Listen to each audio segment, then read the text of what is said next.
Broadcasting live from a high-security prison, this is The Monstrous Feminine, the podcast where horrible humans talk about horror. My name is Zeba, and I'm joined by my screaming lambs, Mila, Louisa, and Tyia.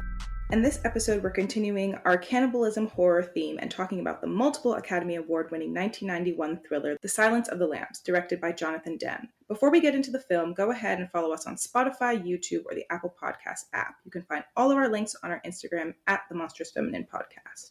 In The Silence of the Lambs, a young FBI trainee, Clarice Starling, is asked to interview an infamous cannibalistic serial killer named Hannibal Lecter in a high-security facility. Unbeknownst to her, but discovered eventually, Clarice has been sent to talk to Hannibal to glean information about a new serial killer nicknamed Buffalo Bill, who is known for capturing, murdering, and skinning his female victims. Hannibal has an eerie way of reading Clarice, and she him. As Hannibal manipulates and advises Clarice, she gets closer and closer to cracking the Buffalo Bill case. She must work against the clock to solve it before Bill can kill his new victim, the Tennessee senator's only daughter. Why do you think he removes their skins, Agent Starling? Throw me with your acumen. It excites him. Most serial killers keep some sort of trophies from their victims. I didn't. No, you ate yours. I think that this film has a Mandela effect. I distinctly remember it being just called Silence of the Lambs, not The Silence of the Lambs, and I don't know when the hell they added the, but I'm convinced that it wasn't there. People always say that also about the Hello Clarice line. Well, to be fair, I don't get that one because I always thought it was Good Evening, Clarice. As in, people remember there being a line of him greeting her and saying, Hello Clarice. It might have been in the trailer, because I feel like sometimes they put stuff in the trailer that's not in the real movie, and that's why people remember it wrong. I also think this film sparked my fear of, butterflies and moths, because, I like them in gardens, don't get me wrong. I don't hate joy, but I'm deeply afraid when they approach me. If they come too close, I will swat. It's just instinctive. Swat.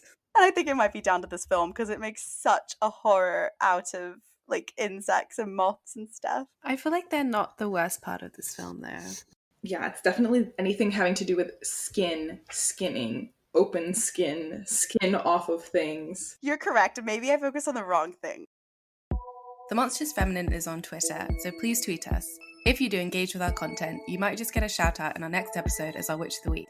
This episode, our Witch of the Week, is Crepusculol, who tweeted, Hello, I just discovered your podcast and I've been binging episodes through the holidays. My favourite so far are the excellent It and body horror episodes, but they've all been great. Black heart emoji. That's very sweet, and I'm very happy that people binge us through the holidays. Every time people say they binge our episodes, I'm like, that blows my mind. I have to say, the body horror episode is actually one of my favorites as well, so you have excellent taste. And this is kind of another body horror episode. We did Raw in that episode, and this is now circling back to cannibalism. But thank you so much for binging us, for using us as a way to escape your family during the holidays. You can do it again this year. Yeah, please binge us for this holiday season. Friendly reminder that we're also on Patreon. For £1 a month, you gain access to our Discord. For £3 a month, you get to hear a cut discussion for our main episodes. And for £5 a month, you get all that plus a bonus episode. Please support us, any contribution helps. So this film won the Big Five Academy Awards. It won Best Picture, Best Director, Best Actor, Best Actress, Best Adapted Screenplay, and it was also nominated for the Best Sound and Best Film Editing. It was the fifth highest grossing film of 1991. I think it might be the most critically acclaimed horror film that exists. But is it a horror film?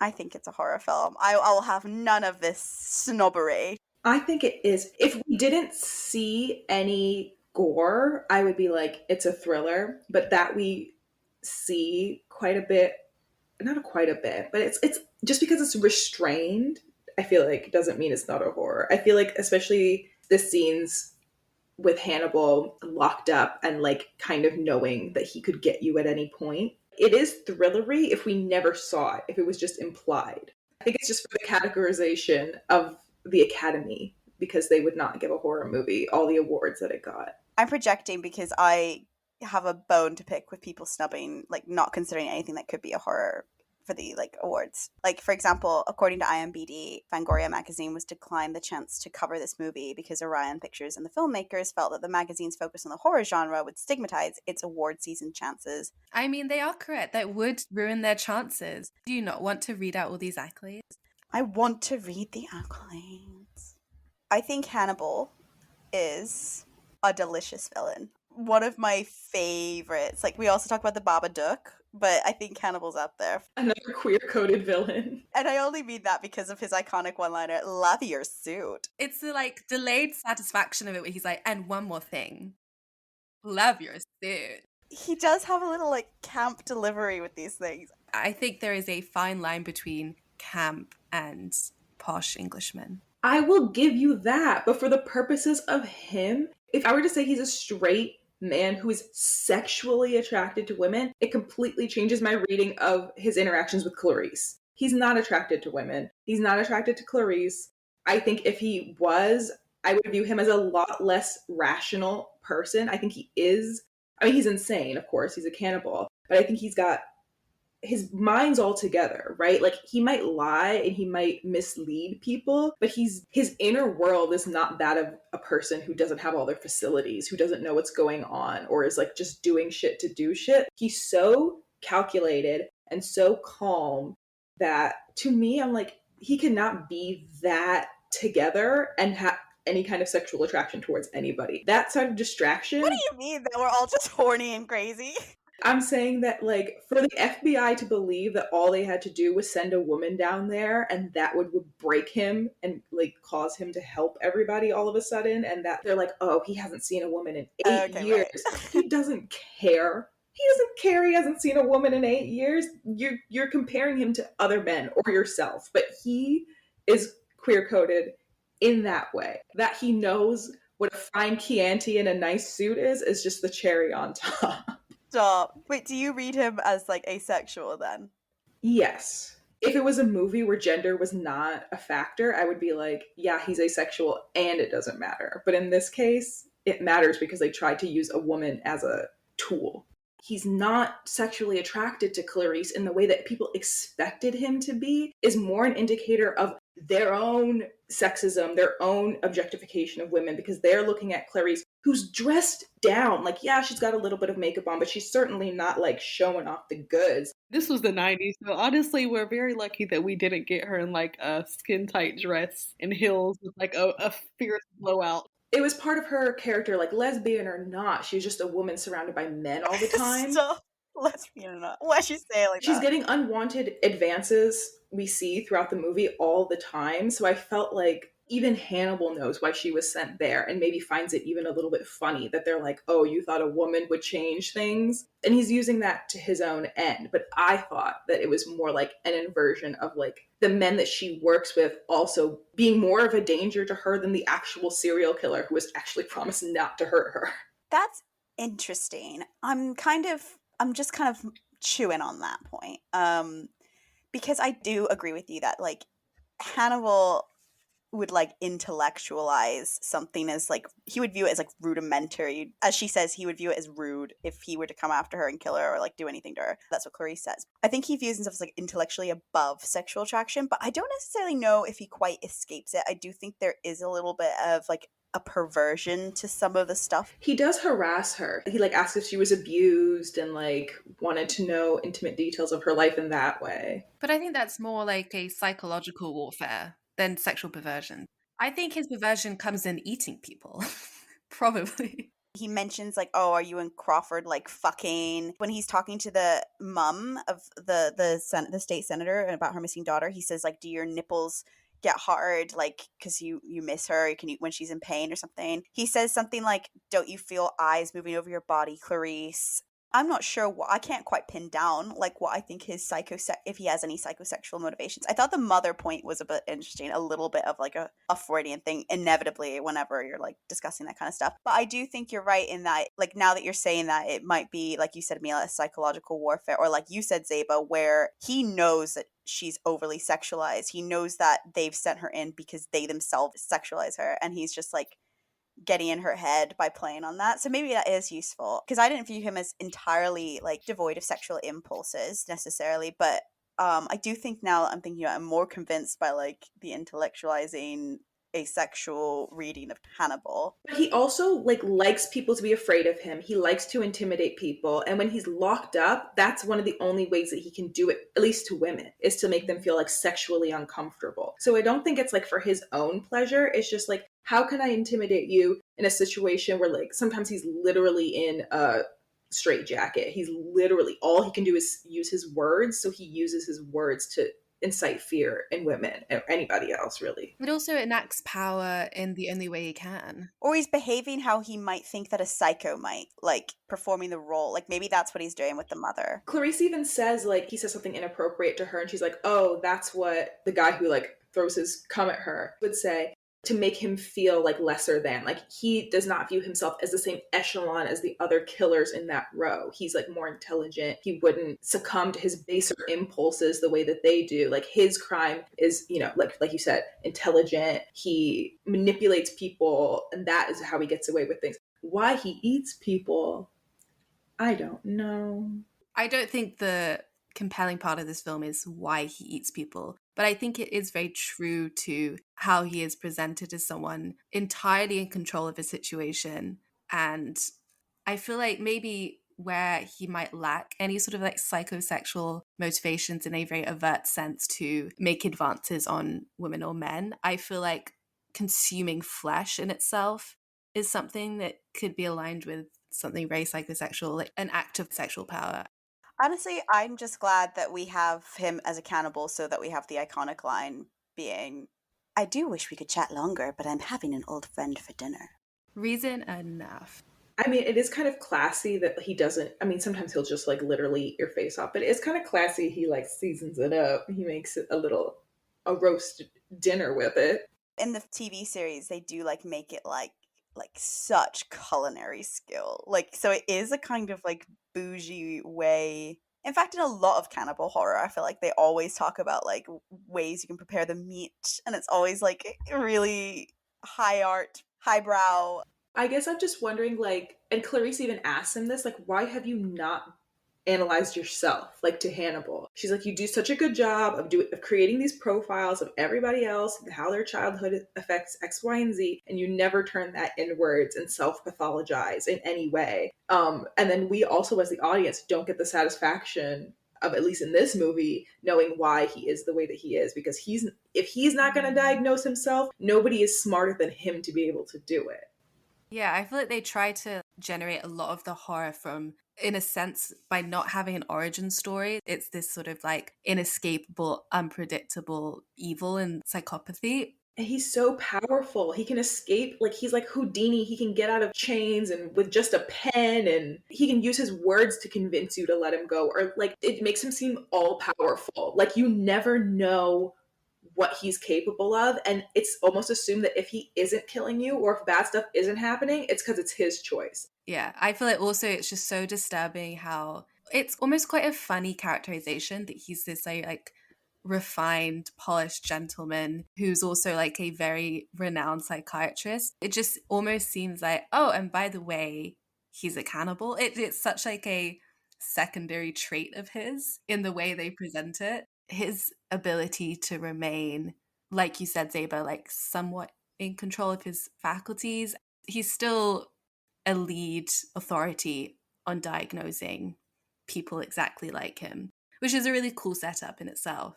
It's a great character. I feel like if you compare that to the cannibals of like The Hills Have Eyes, the savagery within that, it's such an interesting like comparison to like how we wrap up cannibalism and like the characterization of it, because some people, they might watch like Silence of the Lambs and be a little bit enticed by Hannibal Lecter and also less likely to like attack his morality as they are the cannibal family in The Hills Have Eyes, intellectualizing it in his like characterization. I don't know, is it more disturbing or is it Air Bunny's savage, sort of out of control, animalistic type cannibalism? I mean, it's also motivated by nothing. Like we know he's killed people. We know he's killed people. We know he's killed patients. We know he's killed nurses. We know he's killed like people who are supposed to be in charge of watching him. Just because he can't. I think that's what's scary about it. It's a different fear and it's a different villain. And I do think it's the kinds of villains people, ironically or not, really idolize. I think you're kind of touching on a class commentary. Like, the people we see in Hills Have Eyes are like outcasts in society. Hannibal was like he was a therapist, like he was a doctor, like he's someone in a high profession. It's like a failing of our society that we do think that people in like high power positions can't be sociopathic or psychopathic. In fact, a lot of like surgeons are proven to have, like a lot of them can be like psychopathic tendencies, right? To be able to do the job. Not all, but that's a generalization. It's people overlooking the potential for like violence or like crime in people in those high powered positions. So I think like, yeah, you're right. He is like this kind of posh, like gentleman like figure, and he doesn't catch as much flack. Like, he is more idolized in like media, pop culture, partly because they do give him like iconic one liners. Like, let's be real. In fact, one of the things he does with Clarice is he instantly brings up her class, right? Like, he's like, you're not one generation from poor white trash, are you, Agent Starling? He is like a different villain just in the sense of like his station in society as well. Like, he does command respect because of that way. And they need him. Like, if they just if they didn't need him and they could just leave him in jail to rot, like, he wouldn't be as compelling at all. And like you said, like, yeah, cannibalism, it's so interesting to see cannibalism not associated with savagery, but actually like this posh gentleman-like figure. But I don't know like his class growing up. Oh, he's like nobility. Okay, well, there we go. So I think regardless of that context, you still know by his profession that he's like in a higher position and he uses that, he wields that power. But you're right, the horror is not from the cannibalism. The horror is just from how he reads people. And we don't see it at all in this. We see him bite a face, but we don't see any cannibalism out and out. Honestly, I think sometimes it's better to do it that way, because when you show it just completely, like, the expectation that you build up in your mind can never really match what's actually going to be shown. Our minds are very creative. Yeah, that's true. It's like that Jaws effect. Like, it's scarier to show someone being pulled under than it is to show the shark. So, Zeba, you mentioned in the group chat, our private and exclusive super secret group chat, Wow. that this film acted as like a queer awakening of a kind for you. And I want to know why. I know why it was a queer awakening for me, because of Jodie Foster and lesbianism. And I rewatched this again and I was like, yes, there's a reason why I loved this film and do love it. And it is because of her radiant queer energy. Similar feelings towards Twilight and Kristen Stewart, like very different genres and very different like levels of like performance. So I want to hear about how it gave you a second kind of queer awakening. Let me reframe this a little bit, because this is the first time I watched this movie actively thinking about gender, which is maybe dumb of me, but maybe not, because the first times I watched it, I was a child and a teenager, and now I'm grown. So perhaps it's just like looking at it with retrospect. But it did make me have some serious thoughts about like femininity and womanhood and the performance of gender, and specifically with Buffalo Bill's character, which, if you ask street saying, it's transphobia. That it's, that Silence of the Lambs is like one of the most transphobic movies. And I'm not going to fight those people. I think definitely 100% Buffalo Bill as a character has contributed so much harm towards like the trans community, towards the queer community, towards gay men, towards women. Like, as a character, it did not land. But watching this in 2022 with my big gendered brain, my Judith Butler brain, I was compelled to ask myself and other people who identify as trans, other people who, are on different parts of the gender spectrum, is Buffalo Bill a trans woman character?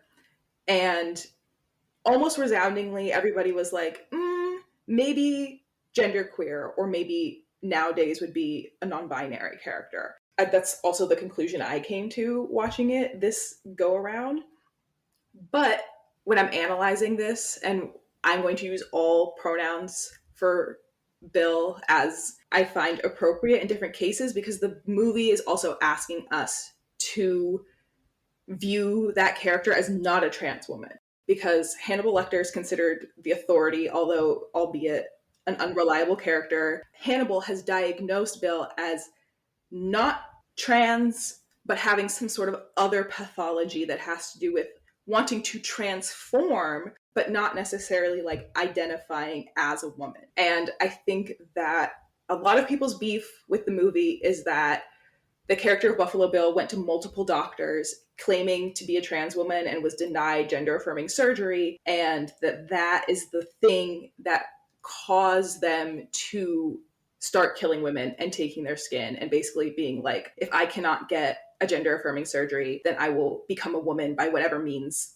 possible, and I'm going to get women that are my size and make this skin suit and become a woman that way. And basically Hannibal is saying that whatever that impulse is not the impulse of a trans woman, which we can look at as almost progressive in 1991, that they wanted to make that distinction between like this serial killer, not a trans woman. And they even say that like trans people are not historically violent, which is like an interesting thing to want to include in there. That exact quote, Clarice says, there's no correlation in literature between, and she's using the wrong language, so I'll say transgender, between transgenderism and violence. Transgender people are very passive. And Hannibal says, clever girl. And then he says, Billy is not a real trans woman, but he thinks he is. He tries to be. He tried to be a lot of things, I expect. I wouldn't be surprised if Billy had applied for sexual assignment surgeries at one or all of them and been rejected. And then Clarice says, on what basis would they reject him? And Hannibal says, look for severe childhood disturbances associated with violence. Our Billy wasn't born a criminal, Clarice. He was made one through years of systematic abuse.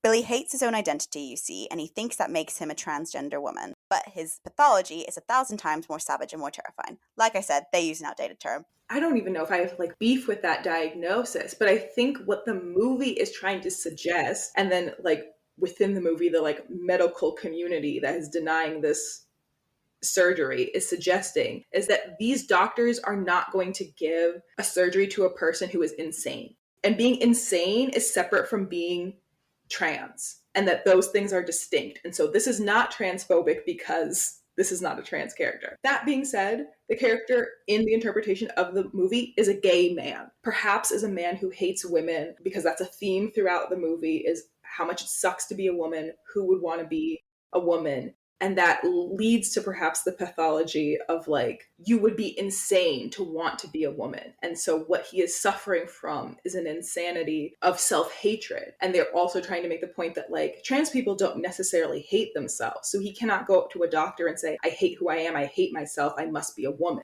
None of those doctors are buying it. So I think it's almost like there's two different movies happening at the same time. There's Clarice and everything that Clarice is going through as a cis woman, which sucks. Like, it sucks to have her job and be in the position that she's in, but she wants to be in the FBI, and there's like certain things that she has to put up with. And it's just constant micro and macro aggressions all throughout the film. She's constantly getting sexually harassed. She's constantly being undermined and not taken seriously in her profession, et cetera, et cetera. And then you've got this, I'm doing air bunnies, like quote unquote, like man who wants to be a woman, who must be crazy because we've just experienced the life of a cis woman and how terrible it is. And then it just creates all these horrible dichotomies about like gay men hate cis women, trans women hate cis women should be suspicious of trans women because, or cis women should be suspicious of gay men and not just straight men, that like all, like there are no men who are exceptional to this. And let's be clear, this character is a man. Like, these are the things that are like constantly being repeated in the messaging of this character. All of this being said, it is transphobic, and yet I'll call it the tucking scene, the musical number that occurs, is like one of the most profound images in media of the performance of gender that I've ever seen. It is drag. It is drag, and it's also like, it's meant to be monstrous, it's meant to be absurd, it's meant to be scary, because this woman is like crying in a pit for her life in the background. Meanwhile, Buffalo Bill is like putting on some lip gloss and a little shawl moment and dancing around the room, meanwhile slaying. And in 2022, I'm like, no, this is it. This is the absurdity of the performance of femininity, and it's also an accurately queer experience, like an accurately queer thing that I am witnessing. And so what I struggle with is like, this is written by a cisgender man, directed by a cisgender man, played by a cisgender man, and yet I'm viewing something that like feels authentic to queer experience and like having to reckon with that. And also that queerness is being villainized and made grotesque and made something that like cis women should fear. That scene reminds me a lot of the scene in The Love Witch where her friend, I don't remember her friend's name, goes into her room and is in her vanity and is like trying on her makeup and trying on her jewelry and performing a level of she's already a cis woman, she's already a feminine woman, and even she is doing a performance of hyper femininity in an attempt to like succeed at womanhood. And meanwhile, there's, we've got Clarice as a character who we've already talked about is dressing down because of the position that she's in and is actively trying perhaps to be gender neutral in the spaces that she's in or not be perceived all the time as a woman. And yet gender is like asserted onto her all the time by everybody she's around. She cannot escape womanhood if she wanted to. And that is juxtaposed with how much work Buffalo Bill is going to get the body of a woman to be a woman. It feels deranged. And by that, I'm like, that is not transness, that is insanity, that you are like literally feeling the need to cut people's skin off of their skin and make it your skin. And it's the same thing that Hannibal does. He cuts off that man's face to be him for a moment, to transform for a second. It's literally like a miniature skin suit and one of the best scenes. One of the best plot twists in cinema, like ever. Incredible plot twist. But then there's other types of transformation that have nothing to do with gender. And if the movie wasn't so gender focused, I would say that this is not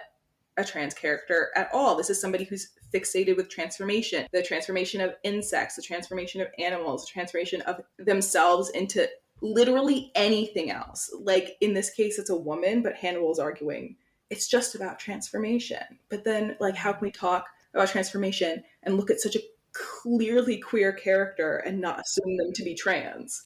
It's a small win that they make that distinction between insanity and transness and violence. Like, it is a somewhat progressive take in the early 90s. But then Hannibal Lecter is like very adamant that Buffalo Bill's not a trans woman and that his motivation is purely about changing himself. And you said, like, he's obsessed with transformation, with the insects, with the moths and the butterflies. Like, I don't think that necessarily negates his queerness, because that sense of transformation and fluidity and moving between forms is obviously extremely queer. So I feel like it doesn't necessarily take away from a trans or generally queer reading. But I do think it's an interesting, like, detail, and that it's just about changing himself, or the root is self-hatred. In a way, maybe that's like a simplistic psychological profile, like childhood trauma, self-hatred, that's why he wants to change himself. But then because like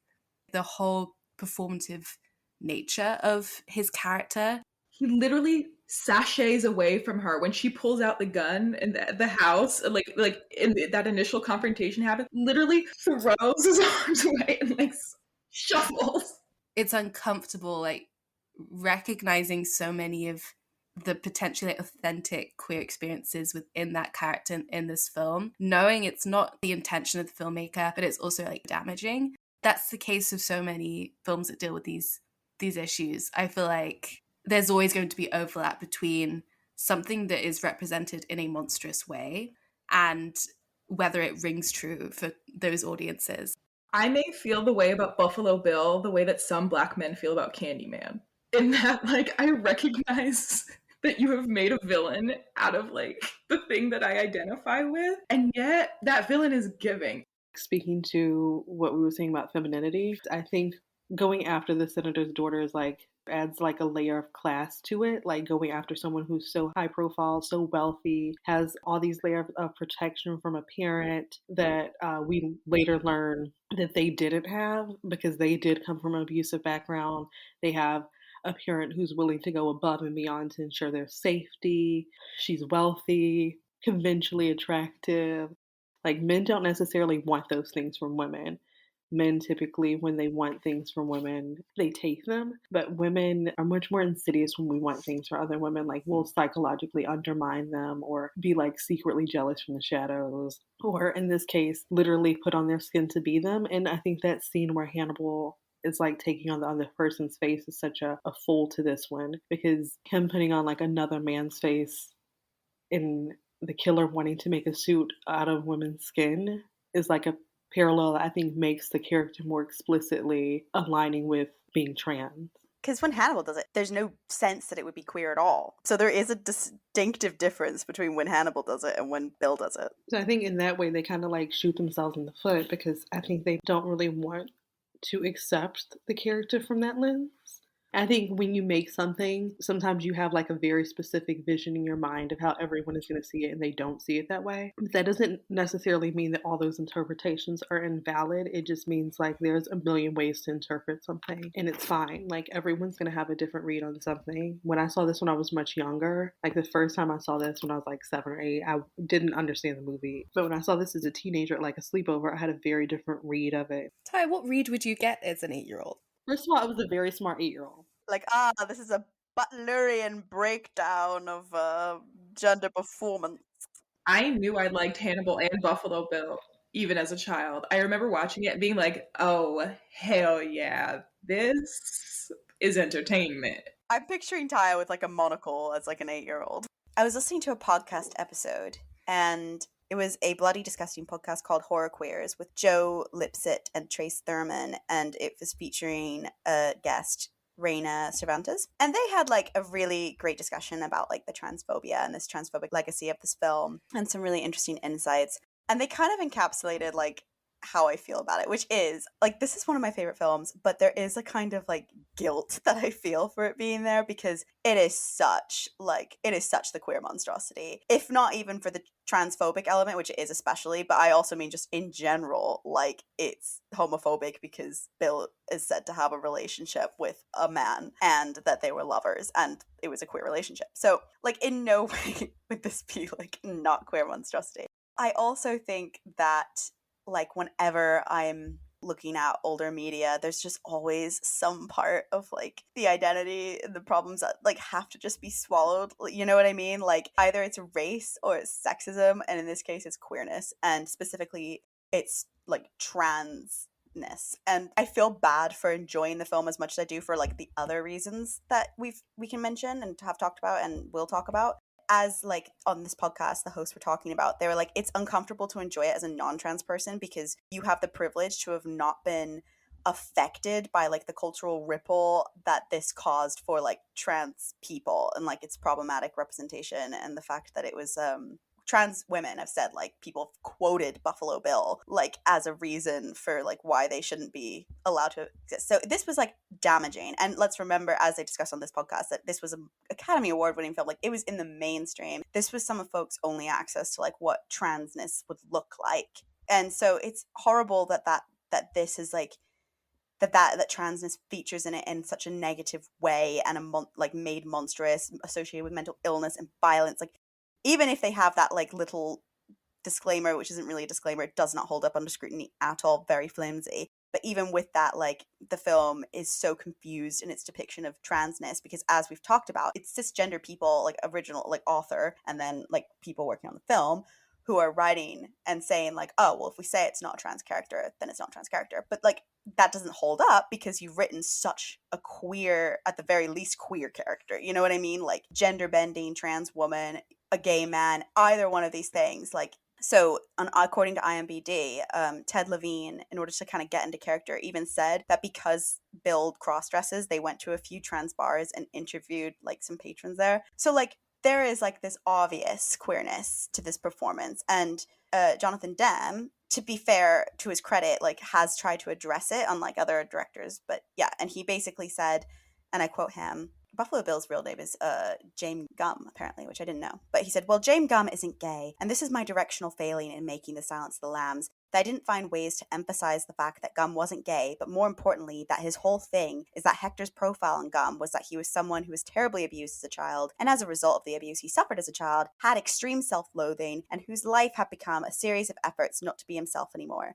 The idea is that by turning himself into a female, then surely Gum can feel like he has escaped himself. He's not a traditional cross-dresser, transgender person, or drag queen, the various labels that respectfully come up for people who do love to don the clothing of the opposite gender. So Gum is not gay, but there is a reference to homosexual experience that he had, which is attributed to the quest. He's like, he fucks men, but he's not gay. Yeah, come on, guys. And not a trans woman, then what is the deal? Are you telling me this is a straight man? I struggle with either of those labels for that person, either straight or man. And it's like, I feel like so gaslit. And then every single person who watched it, straight, gay, queer, or otherwise, read that character as queer. Everybody read it wrong, and there was no intent in the direction or the acting to make it that way. I don't buy it. Not even a wee bit. There is something to be said also about like a lot of queer people obviously hating this character and like that character having like caused like real life harm, and then a lot of queer people not identifying with the character but like loving it a little bit, or like seeing themselves in it, or like reveling in that like performance of gender, villain or otherwise. Like there's so many drag performances inspired by Buffalo Bill, and like I don't know, there has to be like something in that performance that it inspires that in people. And I don't think it's like an uncommon thing. Like some people are obviously really disgusted by it because it is a horror scene. There is horror happening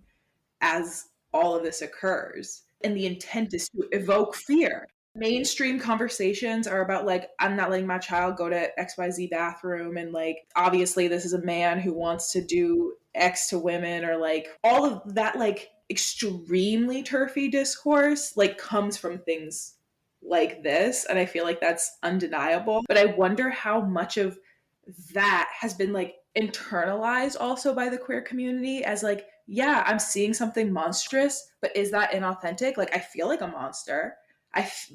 People treat me like a monster. Almost like a self-fulfilling prophecy at this point, because like, yes, we have other depictions of trans women now, but also this is still one of the most famous movies of all time. Like it's stuck now. It's in the zeitgeist. We're not gonna like, no amount of quote unquote good representation is going to undo it. So like embracing it is also like a kind of subversive. I don't know.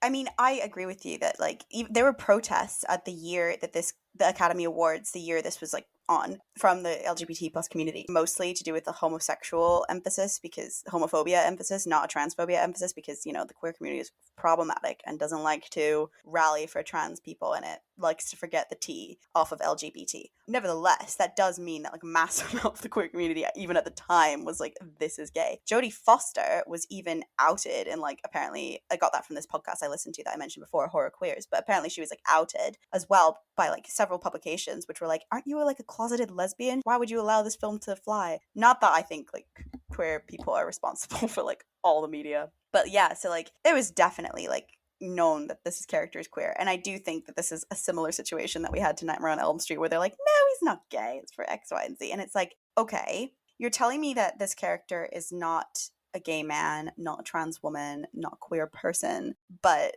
it's just not in the script. Like no amount of like that kind of retrospective being like, oh, that wasn't our intention. Like it wasn't your intention, but it's how Ted Levine played it. It's how the character's written. Also, Mila, I wanted to go back to what you said earlier about like the idea of like the doctor's diagnosis that you want to change your identity is a queer thing. I also didn't discount, God, it's harmful on so many levels, because A, I don't think that all queer people hate themselves, not at all, but equally I can see why people be so offended about that diagnosis or that rationale behind the dismissal of the fact that Bill could be trans. Because I was like, yeah, but isn't that like one of the things, like you dislike the self that you're being forced to live, or the self that you're being forced to perform, and you want to embrace the other? It doesn't mean that all queer people hate themselves. It might just be that they hate the pressures on them or something, which could be interpreted as hating yourself or hating your identity or wanting to change.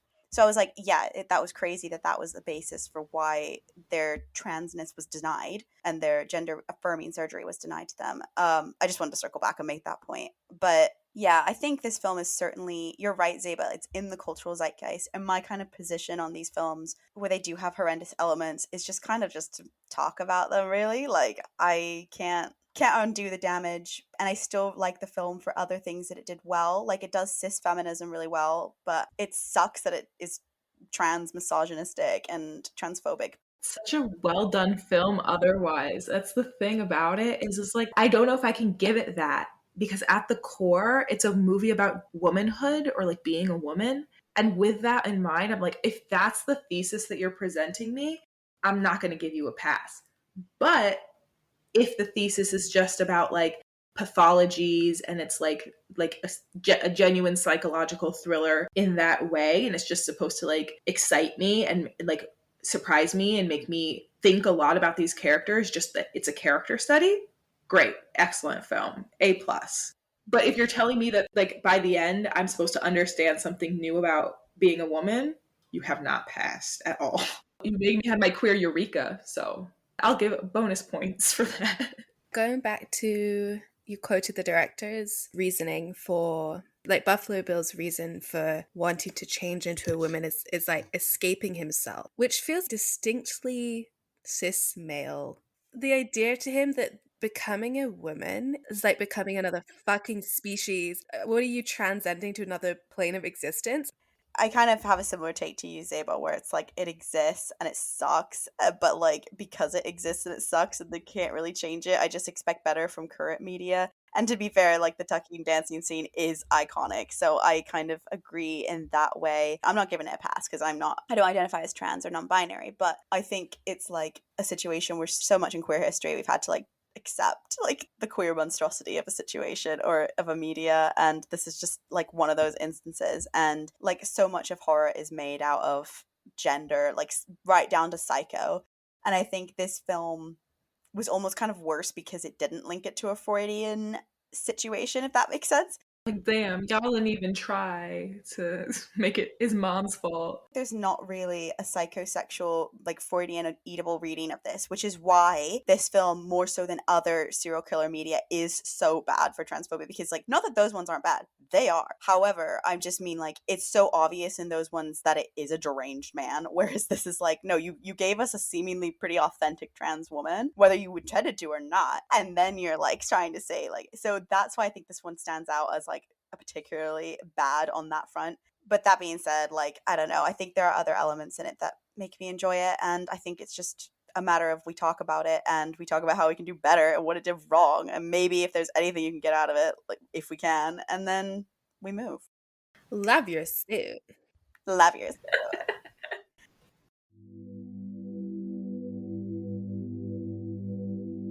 Thank you for listening to The Monstrous Feminine. Be sure to follow us on Instagram, SoundCloud, and Spotify at The Monstrous Feminine Podcast, and on Twitter at The MonFemPod. Subscribe to our YouTube channel, rate and review us on Apple Podcasts and Spotify, and follow us on TikTok at The Monstrous Feminine Pod for podcast clips and more fun. Brooms up, witches out.